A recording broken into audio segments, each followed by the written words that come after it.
अभी भी मायावती को पीएम बनाना चाहते हैं राजभर। क्या पीएम मोदी को देंगे धोखा?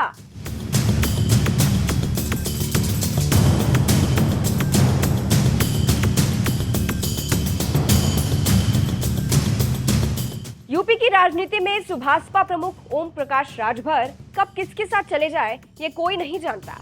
कभी भी किसी के साथ जाकर वो चौंका सकते हैं। वो अगर किसी के साथ है तब भी भरोसा नहीं किया जा सकता कि कब वो पार्टी बदल ले। अब देखिए, अभी एनडीए के साथ आए राजभर अभी भी मायावती के साथ ही है। ऐसा लग रहा है मानो अभी भी वो मायावती का समर्थन ही कर रहे हैं। अब ऐसी क्या बात हो गई है, चलिए आपको भी बताते हैं। दरअसल एनडीए के साथ गठबंधन करने के बाद राजभर ने मायावती को लेकर बड़ा बयान दे दिया है। आज तक की एक रिपोर्ट के मुताबिक एनडीए के साथ गठबंधन करने के बाद राजभर ने तमाम सवालों के जवाब दिए हैं, जिसको लेकर इस वक्त बवाल मचा हुआ है। अभी भी मायावती को पीएम बनाना चाहते हैं राजभर। ऐसा हमारा नहीं कहना है, ऐसा तो खुद राजभर ने कहा है। अब देखिए, गठबंधन के पहले राजभर ने विपक्ष को सलाह दी थी कि मायावती को पीएम पद का उम्मीदवार बनाया जाए, और ये भी कहा था कि मायावती आ जाएंगी तो वो भी विपक्ष के साथ आ जाएंगे। लेकिन ऐसा कहने के बाद भी वो बीजेपी के साथ चले गए, जिसके बाद इसको लेकर जब सवाल हुआ तो राजभर कहते हैं, मैंने सभी विपक्षी दलों से अपील की थी कि एक होकर मायावती को प्रधानमंत्री बनाना चाहिए। इसके आगे उन्होंने मायावती के समर्थन में कहा, मायावती को पीएम बनाने के लिए उस समय कोई भी दल तैयार नहीं हुआ। मैं आज भी कहता हूं कि इस देश में दलित पीएम बनाना चाहिए, क्योंकि मैं कांशी राम का शिष्य हूं। पीएम मोदी को धोखा देंगे राजभर। अब राजभर के इस बयान के बाद से यही बातें चल रही है, क्योंकि सबसे पहली बात तो ये कि राजभर पाला बदलने के लिए मशहूर है।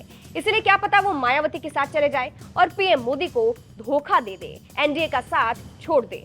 और दूसरी बात, राजभर का बयान, जिस तरह से राजभर अभी भी कह रहे हैं कि वो दलित पीएम के सपोर्ट में है और खुद को कांशीराम का शिष्य बता रहे हैं, और मायावती के भी कांशीराम गुरु है, इसलिए ऐसा कहा जा रहा है कि हो सकता है मायावती के साथ भी चले जाए। मायावती को पहले पीएम बनाने की कही थी बात। इससे पहले राजभर ने विपक्ष को सलाह दी थी कि मायावती को पीएम पद का उम्मीदवार बनाया जाए। उनका कहने का मतलब था कि मायावती बीजेपी को हरा सकती है, इसलिए विपक्ष को मायावती को बुला लेना चाहिए।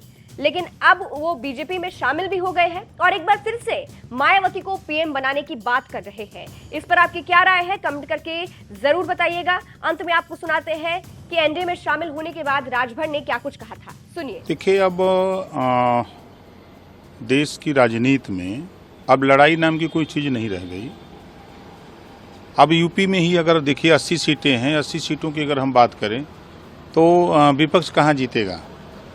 80 की 80 सीटें एनडीए के खाते में। अब एक तो हम तो समझते हैं कि चुनाव एक फॉर्मेलिटी रह गए हैं चुनाव एक फॉर्मेलिटी है, विपक्ष चाहे जितना चिल्ला ले कुछ होने वाला नहीं है। जेपी नड्डा का कहना यह है, हमारे जो साथ हैं, जो एनडीए के 38 दल हैं, इनका काम है देश को मजबूत करना, देश को विकास के राह से जोड़ना। लेकिन वहीं पे जो विपक्ष का जो गठबंधन है, सिर्फ केवल एक फोटो अपॉर्चुनिटी बन के रह गया, क्योंकि किसी में कोई बंधन नहीं है और गठबंधन की बात कर रहे हैं। असल में देखिए, वहाँ जो लोग इकट्ठा हुए हैं और अलग अलग इलाकों में अलग अलग सबका सिचुएशन है। अब यहाँ जो गठबंधन है वो राष्ट्रीय स्तर पे गठबंधन है। भारतीय जनता पार्टी पूरे देश में उसका जनाधार है जो गठबंधन है। अगर यूपी की बात हम करें तो यूपी में एक बड़ा जनाधार अपना दल, निषाद पार्टी, सुहेल देव भारतीय समाज पार्टी और भारतीय जनता पार्टी। अब एक बड़ा गठबंधन अब कहाँ बचता है यहाँ।